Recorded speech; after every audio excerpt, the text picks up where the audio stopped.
Thankfully you can visceral attack these guys. If you can get behind them, of course.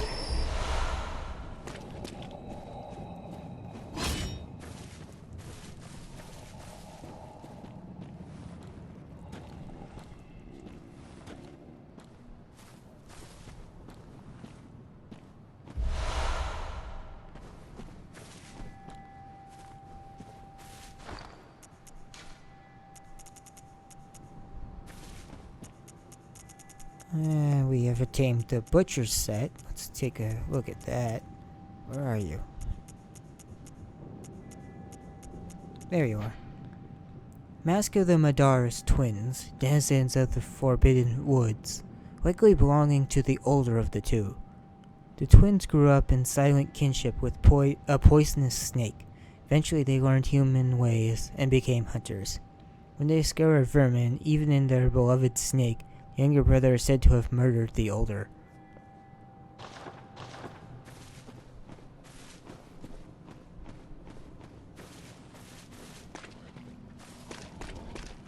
I'm given the name of the set and the way it looks. I've always wondered if it's meant to be a reference to and that the Madaris twins are both female, I believe. A reference to Maneater Mildred from Dark Souls, or Executioner Meralda from Demon Souls, to go even further back. Because they all have that similar aesthetic going. Maneater Mildred, of course, was cannibalistic, while the Madaris twins and Meralda were not. As far as I can recall, anyhow.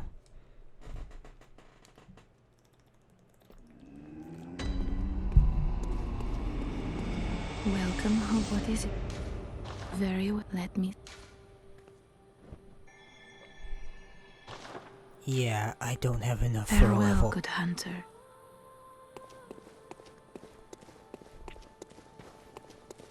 Now, the headstone to get back into the DLC is the Hunter's Nightmare headstone up here where last episode, dungeon crawling, we found her praying to this.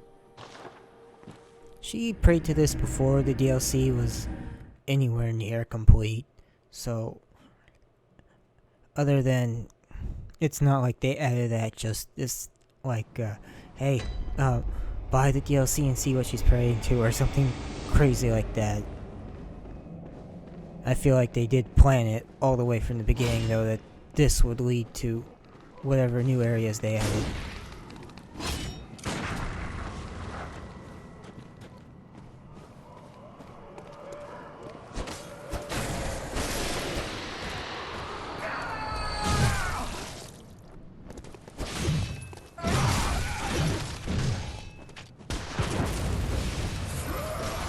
We're actually gonna come right back.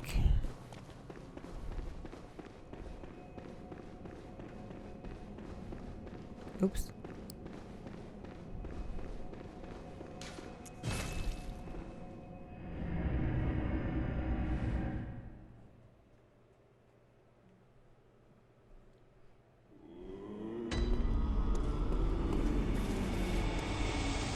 I wanted to get that Wandering Nightmare, but there's something else I wanted to showcase. Plus, I accidentally used create some blood bullets that I don't need.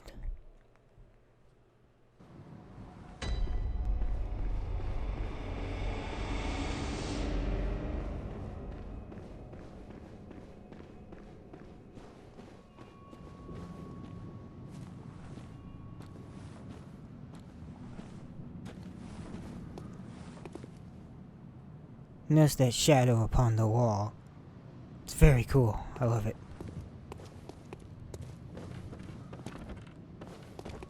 It has such a cool effect. Damn it. The first time that I played this, that got me really good.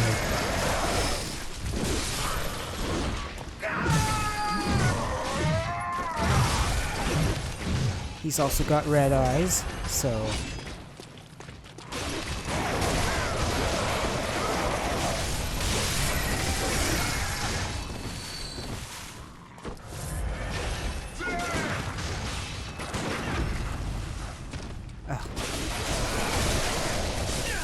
Worst place to be fighting in. For multiple reasons. There we go. Another vermin.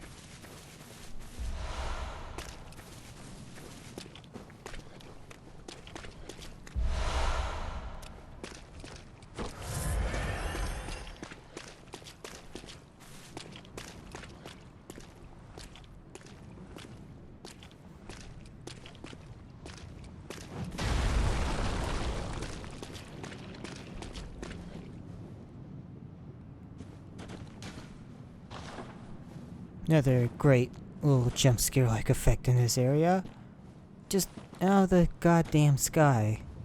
This odd snail woman. I like how her hair, let's call it that, is like sort of a fleshy, thin veil that's part of her. As well as much of the rest of her anatomy. And she just fell from somewhere.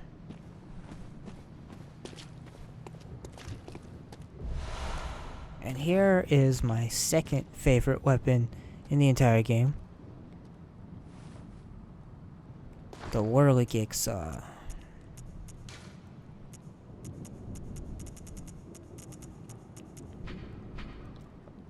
A trick weapon crafted by the workshop heretics, the powder kegs. And a weapon of choice for the old hunter Voltaire, the Beast Eater.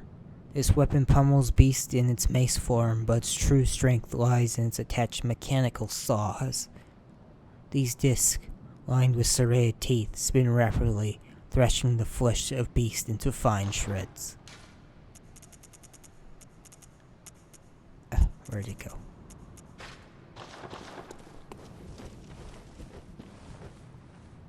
So, basic R1, R2, charge, R2 tap, transform, we are now two-handed, R1, R2,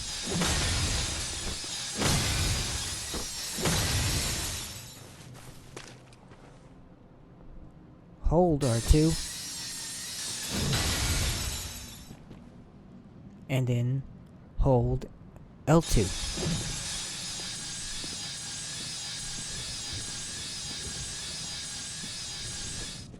Particularly against beast enemies, this transformed state does a lot of damage.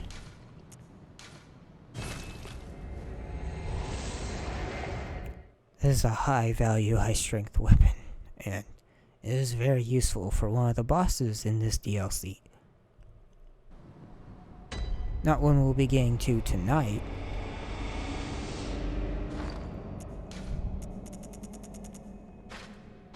But I did go out of my way a few weeks ago to go ahead and farm a bunch of bloodstone chunks from the blue-eyed werewolves in the Upper Cathedral Ward. Took me a bit, and I probably could have saved more time by just waiting and then doing the Chalice dungeons once I unlocked the on camera and everything, and created root ones and killed bosses from that, etc. But I wanted to be sure I had... Oh, that wasn't a reload. So I better restock real quick.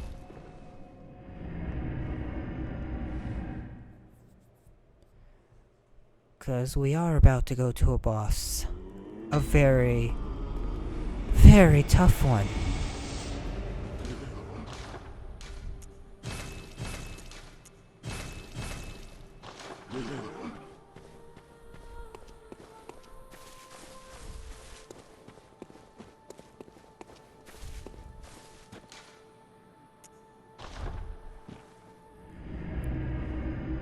one of my personal favorites.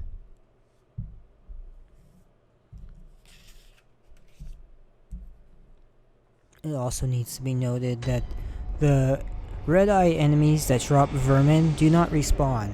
So if you are not wearing the League Oath rune when you kill them, you've lost that for that playthrough. And the only other way to get vermin is to be in the league and help another player defeat the boss by being summoned. So they are the only way to take care of that offline.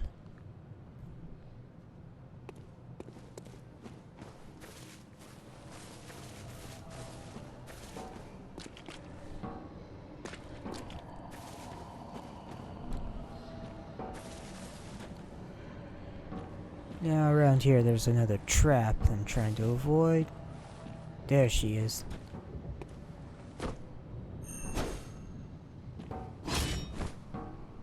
Thankfully, she hasn't seen me.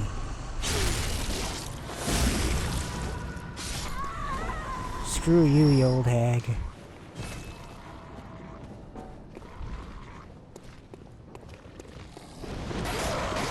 Hopefully there's not a second one that shows up and makes me look like a chump.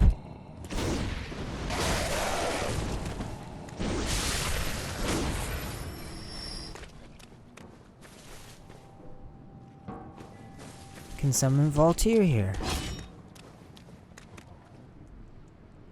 And this poor fellow here is just alive enough to be on his knees and trying to escape, even though he doesn't have quite all of his faculties to stand and realize that there's a way around and go on further.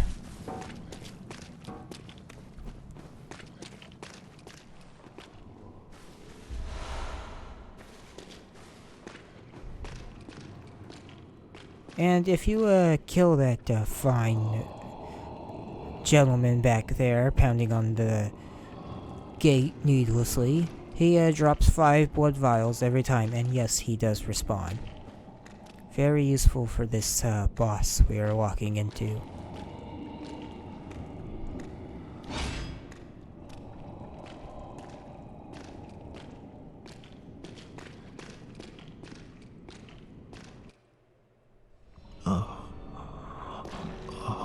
Please help us. An unsightly beast. A great terror looms. Ludwig has just come in.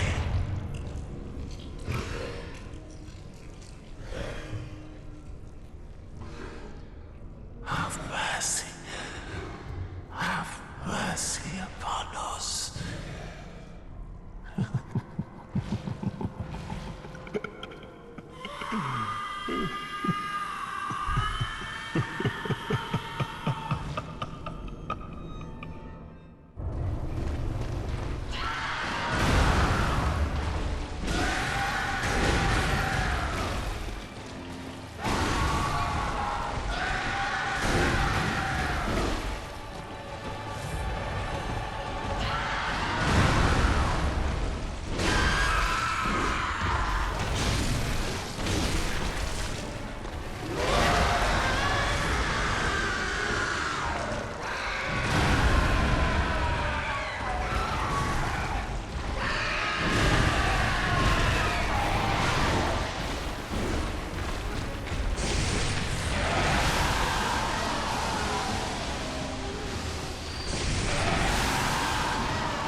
You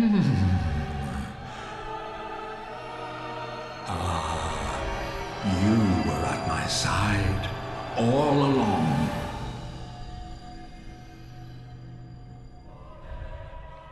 My true mentor. My guiding moonlight.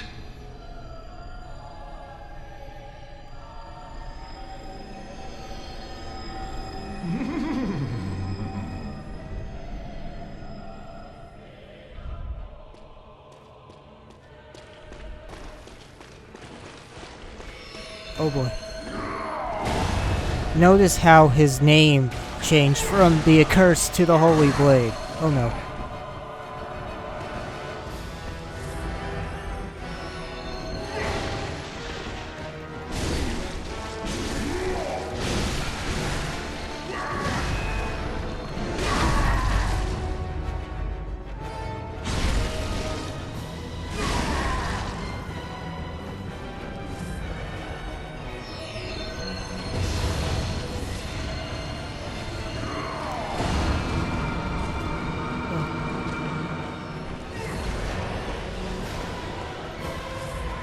And how the music changes.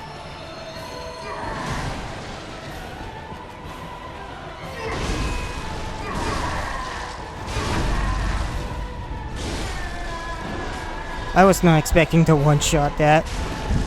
I was so afraid. Guidance rune.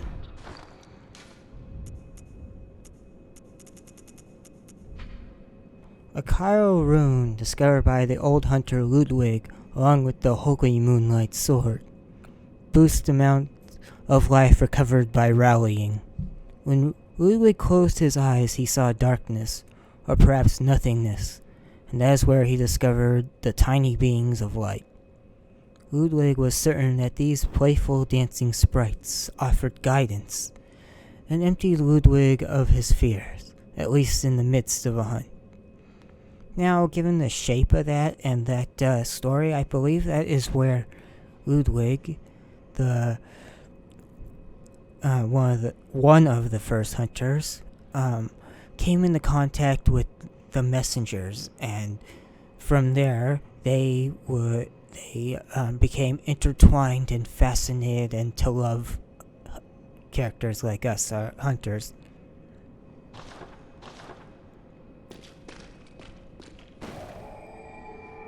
And there's his head.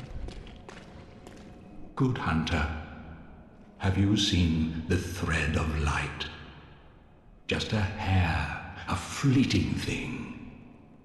Yet I clung to it, steeped as I was in the stench of blood and beasts.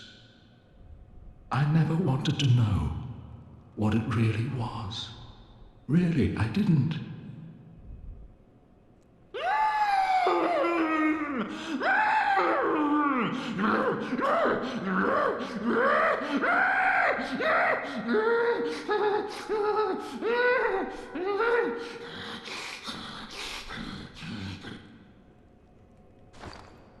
Now, if we change to a church-based set, or at least have some of it on, his dialogue changes. Tell me, good hunter of the church, have you seen the light? Are my church hunters the honorable Spartans? I hoped they would be. And we're going to tell him yes, to give him some peace. Whether or not he deserves it is up to you to decide. Ah, good. That is a relief. To know I did not suffer such denigration for nothing. Thank you kindly. Now I may sleep in peace. Even in this darkest of nights, I see the moonlight.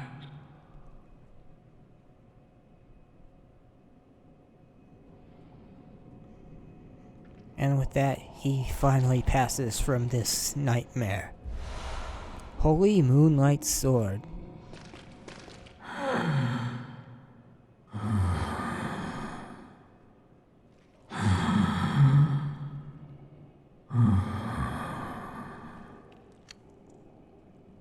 Or at least now he can dream.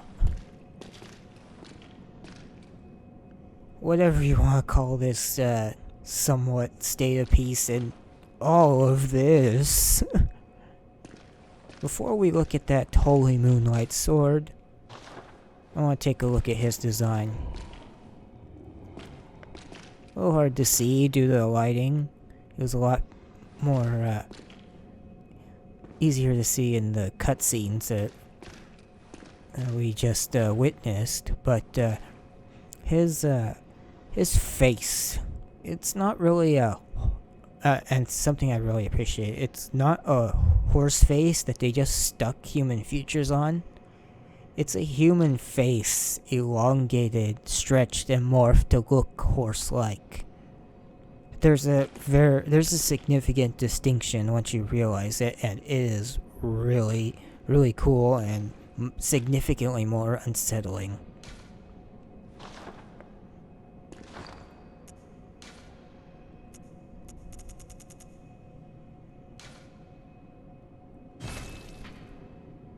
I'm really not going to be able to use this very well, but I'm going to at least try to demo it because of how cool it looks. Holy Moonlight Sword. An arcane sword discovered long ago by Ludwig. When blue moonlight dances across the sword and it channels the abyssal cosmos, its great blade will hurl a shadowy light wave. The Holy Moonlight Sword is synonymous with Ludwig, the Holy Blade, but few have ever set eyes on the Great Blade, and whatever guidance it has to offer, it seems to be a very private, elusive sword. Now, it's... Oh. Did not equip? Nope. I don't think I can even put it on. Damn. Well, as you saw in the boss fight, what it does is that, in its transformed state, it gains that, blue, turquoise green light with the little stars that flow across it.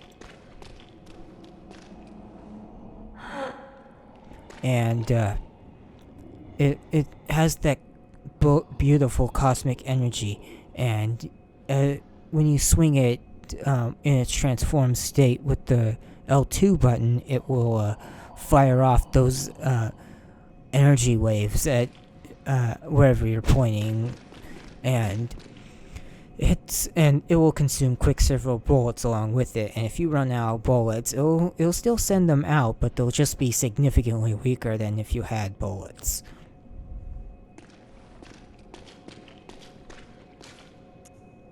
Let's head back to the dream and level up before we close out the night.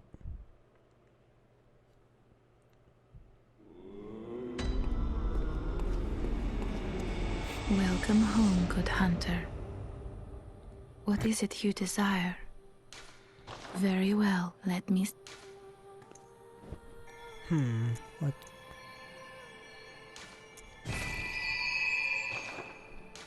Farewell, good hunter. May you find your worth in... And that should pretty much wrap up tonight's session.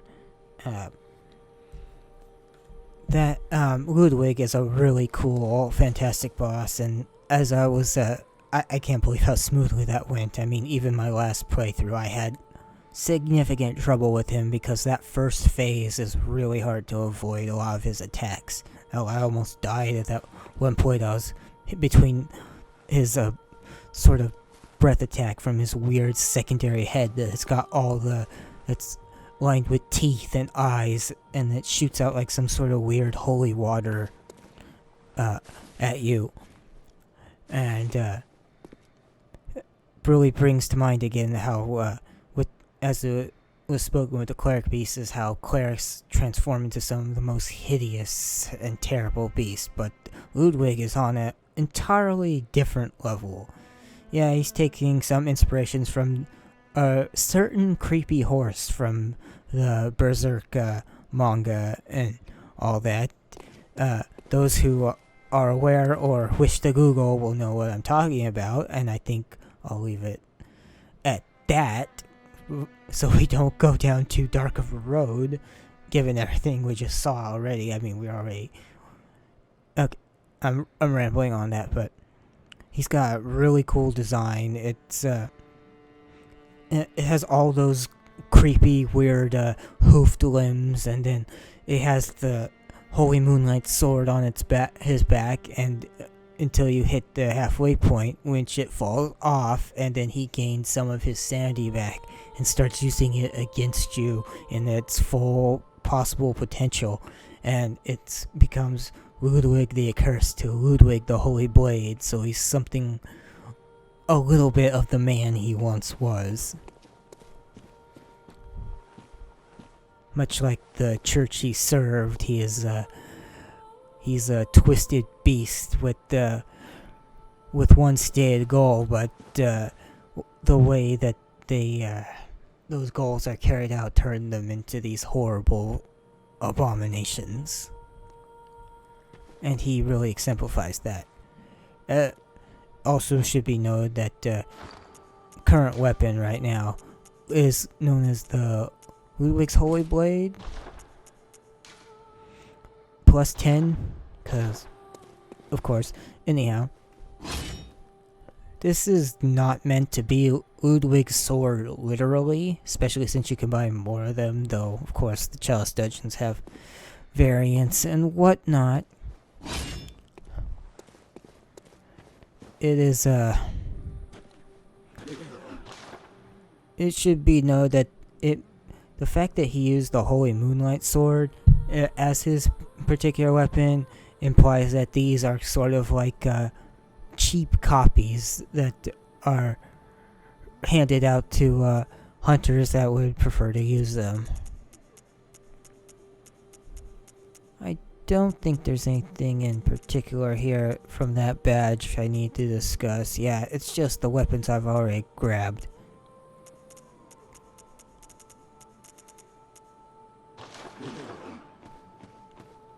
And I want to get into the Holy Moonlight Sword just a little bit before this session ends, but the Holy Moonlight Sword, or the Moonlight Greatsword, Moonlight Blade, is a reoccurring From Software staple that has appeared in a lot of their games since the original Kingsfield on the PlayStation 1.